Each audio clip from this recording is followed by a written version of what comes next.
ನನ್ನ ಆತ್ಮೀಯರು ನೀವು, ನಿಮ್ಮ ಆತ್ಮೀಯ ನಾನು. ನನ್ನ ಮಾತನ್ನು ಯಾವತ್ತೂ ಆಲಿಸುವವರು ಕೇಳುವವರು. ಪ್ರಭು, ನೀವು ಮದುವೆ ಆದಂತ ನಿಮ್ಮ ಹೆಂಡತಿ ಅಂಬರ ಒಳ್ಳೆಯವಳಲ್ಲ. ಗೊತ್ತು, ನಿಮಗೆ ಗೊತ್ತಿದ್ದದಷ್ಟೇ ಪ್ರಭು.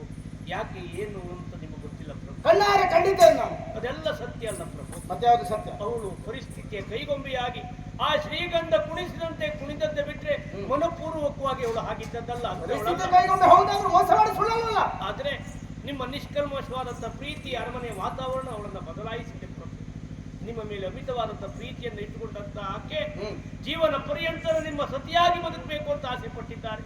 ಸತ್ಯ ಹೇಳಲಿಕ್ಕೆ ಬಂದ್ರೆ ತಾವು ಅವಕಾಶ ಕೊಡ್ಲಿಲ್ಲಂತೆ, ಅನುಮಾನವನ್ನೇ ವ್ಯಕ್ತಪಡಿಸಿದ್ರಂತೆ.